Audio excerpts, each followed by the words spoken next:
मायरा मामी, बाजी कह रही थी तुझे दर्द हो रहा है। अगर ज़रूरत है तो मैं तेरी अभी मालिश कर देती हूँ। शेरू, नहीं मामी जी, ये तो नॉर्मल सी बात है, आप फिक्र ना करें। वैसे भी अगर किसी ने देख लिया तो गलत समझेगा। मायरा मामी, इसकी तो फिक्र मत कर, मुझे परवाह नहीं है। शेरू, नहीं मामी जी, मैं नहीं चाहता कि कोई आप पर उंगली उठाए। अब आप जाएं और मैं भी अब सोता हूँ। उसके बाद मायरा मामी अपने कमरे में चली गई और मैं फिर से आंख बंद करके लेट गया।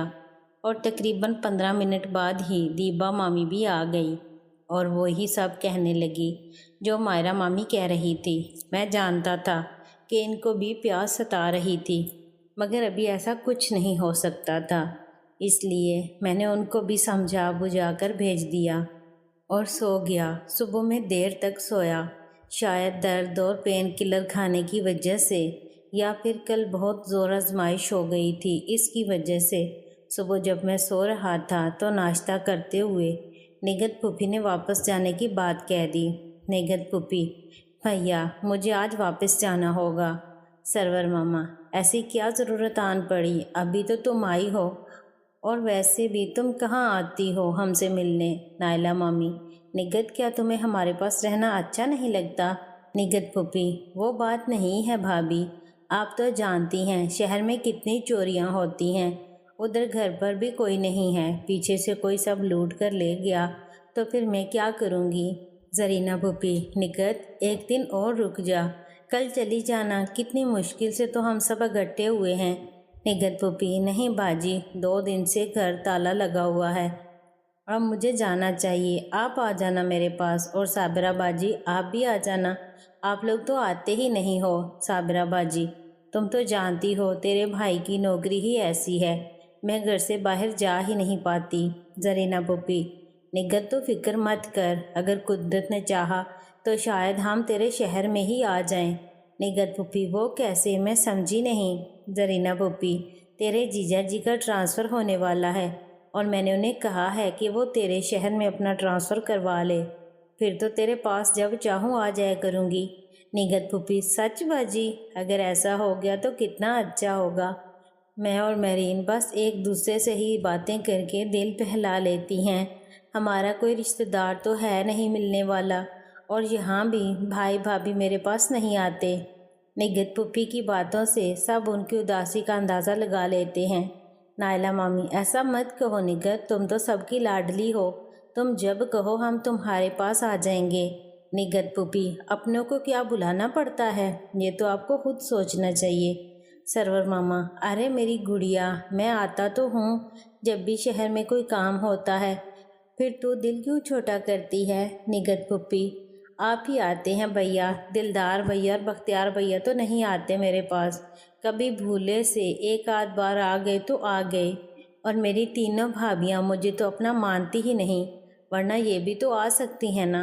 नायला मामी, अरे बस बस, अब ताने मत मारो, मैं हर महीने तेरे पास आया करूँगी। अब तो शेरू ने मोटरसाइकिल ले लिया है, वो मुझे ले चलेगा तेरे घर। निगत पुपी, मैं लेट हो रही हूँ, अब मैं तैयारी करती हूँ जाने की।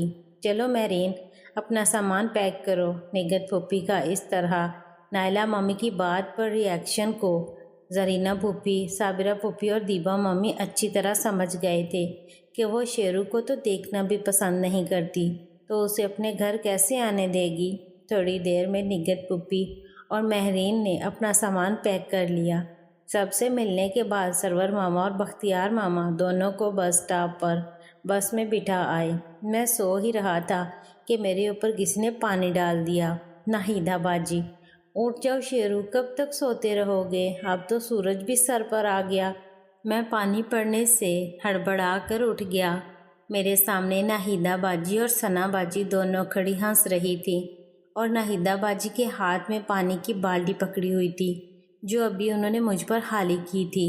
सना बाजी, अभी होश आए या थोड़ा और पानी लाऊं तुम्हारे लिए। शेरू, अच्छा अभी बताता हूँ। मैं जल्दी से बेड से उठा तो मुझे आगे बढ़ता देखकर दोनों भागने लगी। मेरे कमरे से निकलकर दोनों नीचे भागी और मैं उन दोनों को पकड़ने के लिए उनके पीछे भाग रहा था। सना बाजी जल्दी से نائلہ مامی کے کمرے میں گھس گئی اور دروازہ بند کر لیا۔ ناہیدہ باجی بھاگتی ہوئی باتھ روم میں گھس گئی اور جیسے ہی دروازہ بند کرنے لگی تو میں نے دروازے میں ٹانگ پھنسا کر دروازہ روک لیا اور زور لگا کر اندر گھس گیا۔ ناہیدہ باجی، دیکھو شیرو، مجھے ہاتھ مت لگانا، ہم تو بس تمہیں جگانے آئے تھے، مامی جی نے کہا تھا۔ شیرو، جگانے آئے تھے یا نہلانے آئے تھے، ابھی مزہ چکھاتا ہوں۔ اتنا کہہ کر میں نے باتھ روم میں پانی کی بالٹی اٹھا کر ناہیدہ باجی کے اوپر ڈال دی اور وہ شور مچانے لگی۔ ناہیدہ باجی، میں تجھے چھوڑوں گی نہیں شیرو، پہلے پکڑ کر تو دکھاؤ۔ اتنا کہہ کر میں بھاگ گیا۔ ہماری آوازیں سن کر سب آنگن میں آ گئے تھے اور ہماری شرارتوں کا مزہ لے رہے تھے۔ اب عالم یہ تھا کہ میں اور ناہیدہ باجی دونوں بھیگے ہوئے تھے۔ میں آگے بھاگ رہا تھا اور وہ مجھے پکڑنے کے لیے پیچھے بھاگ رہی تھی۔ زرینہ پھوپھی، ارے بس کرو، یہ سب کیا ہو رہا ہے؟ ناہیدہ، تم کب بڑی ہوگی؟ رک جاؤ۔ میں بھاگ کر نائلہ مامی کے پیچھے چھپنے لگا اور ناہیدہ باجی مجھے پکڑنے کی کوشش کرنے لگی۔ ناہیدہ باجی، مامی جی آپ پیچھے ہٹیں، میں اس سانڈ کو ابھی مزہ چکھاتی ہوں۔ میں ناہیدہ باجی کو چکمہ دے کر اوپر بھاگ گیا اور ناہیدہ باجی میرے پیچھے پیچھے۔ سب ہماری حرکتوں سے ہنس رہے تھے۔ میں اپنے کمرے میں گھس گیا اور جیسے ہی دروازہ بند کرنے کے لیے پلٹا، ناہیدہ باجی بھاگتی ہوئی سیدھا مجھ سے ٹکرا گئی اور اس دھکے سے ہم دونوں گرتے چلے گئے۔ میں پیٹھ کے بال نیچے گرا اور ناہیدہ باجی میرے اوپر۔ ان کو بچانے کے لیے میں نے دونوں ہاتھوں سے انہیں تھام لیا۔ گرتے وقت مجھے ذرا بھی خیال نہیں آ رہا تھا کہ میرے ہاتھ ناہیدہ باجی کے کس حصے پر ہیں۔ ہم دونوں ہی پانی میں بھیگے ہوئے تھے، جس کی وجہ سے ہمارے کپڑے ہمارے جسموں سے چپکے ہوئے تھے۔ میرے ہاتھ ناہیدہ باجی کی پیٹھ اور ان کے بستے پر تھے اور میں نے اپنے دونوں ہاتھوں سے انہیں کس کر پکڑا ہوا تھا۔ ناہیدہ باجی کو جب حالات کا احساس ہوا تو ان کو اپنے جسم پر میرا ہاتھ محسوس ہوا۔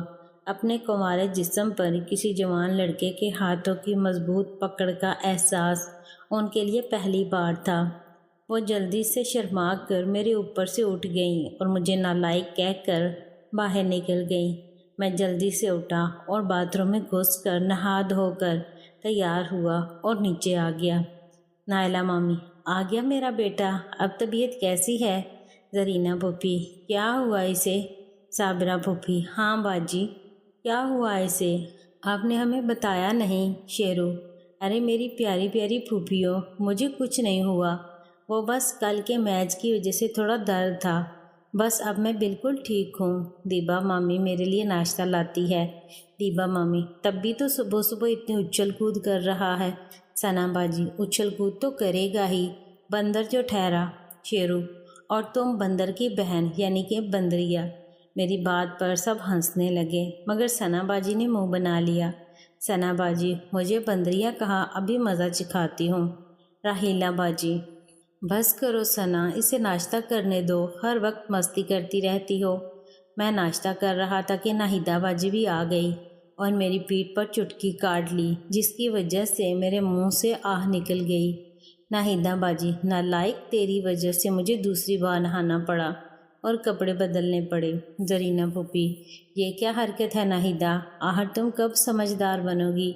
شیرو، اچھا ہوا نا باجی، ویسے تو گھر پر نہاتی ہی نہیں ہو اور یہاں دو دو بار نہانے کو مل رہا ہے۔ ناہیدہ باجی، تجھے تو بعد میں دیکھ لوں گی۔ صابرہ پھوپھی، کتنا اچھا لگتا ہے بچوں کو ایک ساتھ مستی کرتے دیکھ کر، ہم بھی بچپن میں ایسے ہی کرتے تھے، بختیار اور دلدار بھیا کے ساتھ۔ زرینہ پھوپھی، کتنے اچھے دن تھے جب ہم سب ساتھ ہوا کرتے تھے، رضیہ اور نگہت تو سب کی ناک میں دم کر دیتی تھی۔ زرینہ پھوپھی کی بات پر سب کی نظریں زرینہ پھوپھی کی طرف گھوم گئیں اور انہیں اپنی غلطی کا احساس ہوا۔ میں یہ نام سن کر پھوپھی کی طرف دیکھنے لگا۔